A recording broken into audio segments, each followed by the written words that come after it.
Welcome back to another video tutorial. In this video I'm going to talk about reference geometry, but more specifically reference planes and how you can utilize them to create features on surfaces that aren't flat, or to maybe use it to mirror a feature where you don't have an existing plane.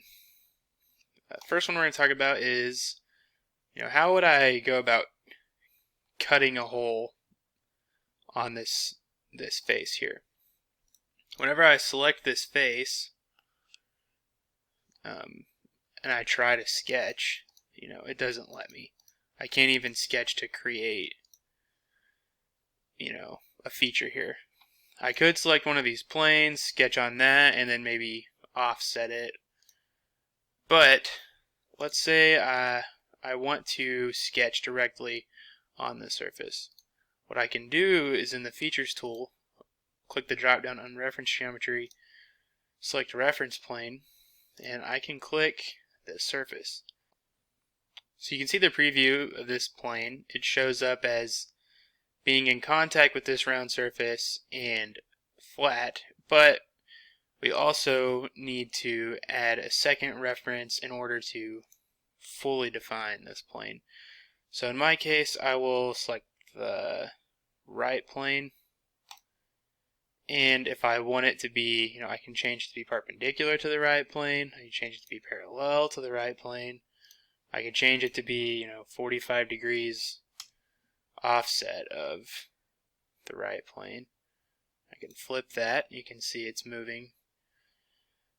For our case, let's just leave it at 45 degrees, we'll leave it right there. So if I hit the check mark, now I have this plane that is coincident with this round surface, but it is 45 degrees away from that right plane. So if I sketch on plane 1, and let's say I just wanted to make a circle cutout,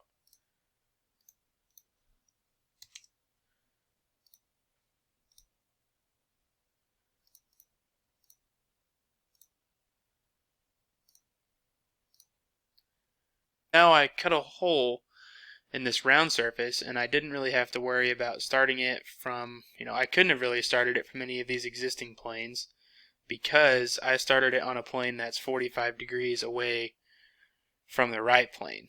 We have the right plane here, you can see. If there's no way I could have sketched on this plane to cut a hole out right there. Same with the front plane. There's no way I could have sketched on the front plane to cut a hole right here. And in most cases, you can probably work around whatever geometry this is to be able to sketch on these planes. But if you get yourself into a situation when you can't, you can always just add a reference plane, and that'll help you out. Another example of where we can use reference planes is, say we have a feature on one side of the face or one side of a part that I want to mirror to this side, but when I modeled, or when I did my original sketch and extrusion, I did not properly utilize these planes. So I don't have a plane that runs through the middle of this part. The smart thing to do would be to always design your sketch, if it's symmetrical, design your sketch around these default planes so that we can just use them. But we can't always do that, and you may run into instances later on when you may have a main part that is symmetrical around these planes, but you just need to mirror a feature from one place to another, not relative to these planes. So I can add a reference plane. If I click on this face and I click on this face, you can see it's popping up with this preview for a reference plane that is right down the middle of my part. And now that will allow me to mirror this feature across that plane.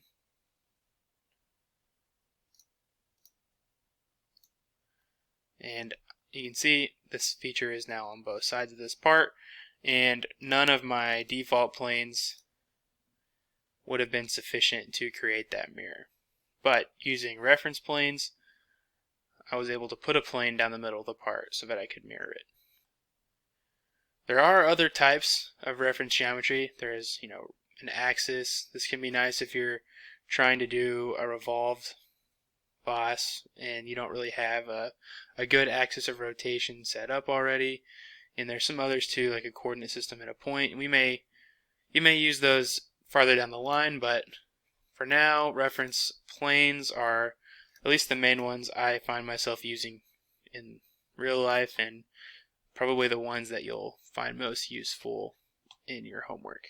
I think that shows you just about everything you need to know for inserting a reference plane. It can be kind of tricky to get these planes fully defined, but I'm confident that you guys are smart enough to figure out the relationships you need to add in order to get the plane in the desired location. Thanks.